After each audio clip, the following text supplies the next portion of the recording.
30 अक्टूबर को 2 विधानसभा में उपचुनाव होने और इसको लेकर सियासी सरगर्मी तेज है।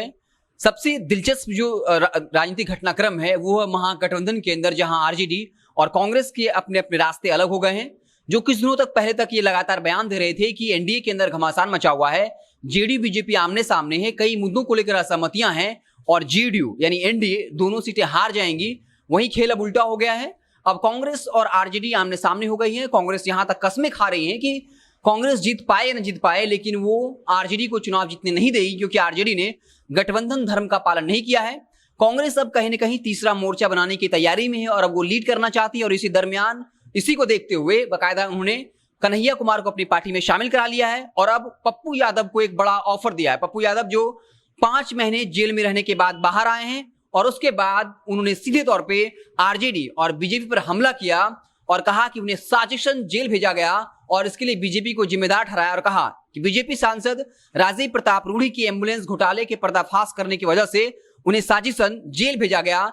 वहीं आरजेडी पर भी इनडायरेक्टली आरोप लगाया कि वे लोग उनके समर्थन में नहीं आए, बल्कि उन्हें उनकी गिरफ्तारी को जायज आरजेडी के द्वारा सही ठहराया गया। तो आप देख सकते हैं कि पप्पू यादव लगातार अब कांग्रेस का गुणगान भी कर रहे हैं। साफ तौर पे कहा कि इस वक्त कांग्रेस को देश की जरूरत है, देश को कांग्रेस बचा सकती है, क्योंकि उन्हें कांग्रेस की विचारधारा पसंद है। इसलिए तमाम जो अलग अलग पार्टी के लोग हैं उनको भी कांग्रेस के साथ आना चाहिए और साफ तौर पे कहा है कि कांग्रेस को अब नेतृत्व अपने हाथ में लेना चाहिए। और इधर कांग्रेस विधायक दल के नेता अजित शर्मा ने भी पप्पू यादव को ऑफर किया और कहा कि अगर वो कांग्रेस के सिंबल पर चुनाव लड़ना चाहते हैं तो उनका स्वागत है। इसके साथ ही उन्होंने ये भी ऑफर दिया है कि अगर आप चाहे तो वो अपने पार्टी का विलय कांग्रेस में करवा सकती है। हालांकि इस मसले पर जब पप्पू यादव से पूछा गया तो उन्होंने कहा कि इसका फैसला उनकी पार्टी का संसदीय बोर्ड करेगा, उससे पहले वो राहुल गांधी से मुलाकात करना चाहते हैं। तो ये कयास ये भी लग रहा है कि पप्पू यादव कांग्रेस में अपनी पार्टी का विलय कर सकते हैं। हालांकि वो ये भी कह रहे हैं कि वो पार्टी का विलय नहीं करेंगे, लेकिन गठबंधन करने को तैयार हैं। लेकिन रालोसपा का आपको उदाहरण याद होगा, जब बार बार ये खबरें चल रही थी कि रालोसपा का विलय जेडीयू में हो जाएगा, उस वक्त भी उपेंद्र कुशवाहा लगातार ये कह रहे थे कि ऐसा कुछ नहीं है।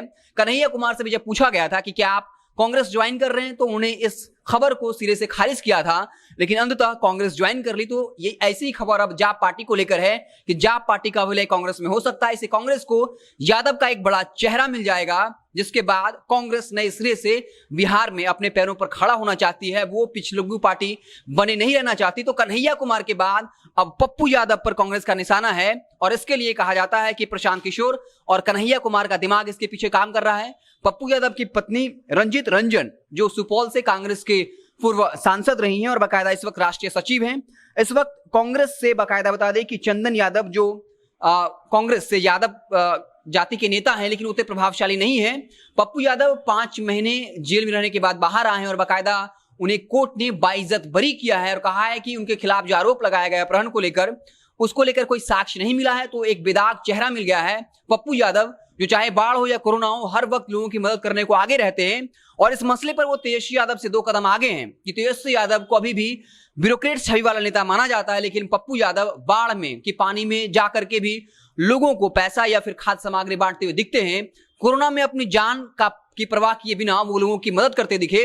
तो पप्पू यादव अगर कांग्रेस में शामिल होते हैं तो कांग्रेस में जो ये जान फूकने का काम करेंगे। कन्हैया कुमार और पप्पू यादव बाकायदा इस बार विधानसभा उपचुनाव में बाकायदा चुनाव प्रचार करते हुए दिखेंगे। तो उपचुनाव जो है वो बाकायदा दिलचस्प हो गया है और 2025 का विधानसभा चुनाव जो होगा, इसको लेकर भी राजनीतिक समीकरण बन रहा है, बिगड़ रहा है। वहीं बता दें कि कांग्रेस या फिर जाप पार्टी के अध्यक्ष पप्पू यादव लगातार नीतीश कुमार की प्रशंसा कर रहे हैं। तो ये भी खबर है, ये कयास लगाया जा रहा है कि एनडीए के अंदर अब नीतीश कुमार बीजेपी के सामने कंफर्टेबल नहीं है।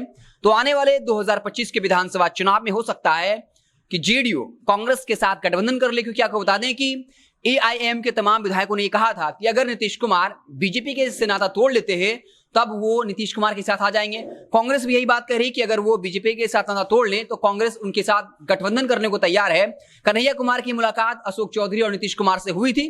तो इन तमाम कड़ियों को जब आप जोड़ेंगे तो ये आपको लग सकता है कि 2025 के विधानसभा चुनाव में हो सकता है कि 3 मोर्चों पर लड़ाई हो और एक तरफ आरजेडी मुख्य पार्टी के तौर पे हो, वामदल हो, दूसरी तरफ बीजेपी के साथ कोई पार्टी चली जाए और तीसरा एक गठबंधन होगा जहां जेडीयू और कांग्रेस भी हो सकती है। ऐसे कयास लगाए जा रहे हैं, राजनीतिक विश्लेषकों का यह मानना है। हालांकि 30 अक्टूबर को सब कुछ फाइनल हो जाएगा जब इसके परिणाम आएंगे कि क्या कुछ राजनीतिक समीकरण बन सकता है। तेजस्वी यादव भी अपनी ताकत आजमाना चाहते हैं और इसलिए कहा कि उपचुनाव में होता है हम कांग्रेस से फ्रेंडली फाइट करने को तैयार हैं। लेकिन जगदानंद सिंह ने भी आज साफ तौर पर कह दिया है कि महागठबंधन में टूट नहीं हुई है, कांग्रेस राष्ट्रीय पार्टी है, हम उसके वजूद को जुठला नहीं सकते। लेकिन साफ तौर पे तेजस्वी यादव इस वक्त महागठबंधन के नेता हैं, उपचुनाव काफी अहमियत रखती है, इसलिए हम दोनों सीटों पर प्रत्याशी उतार रहे हैं। तो देखना दिलचस्प होगा। बिहार की सियासत जो है वो काफी जो है इंटरेस्टिंग हो गई है।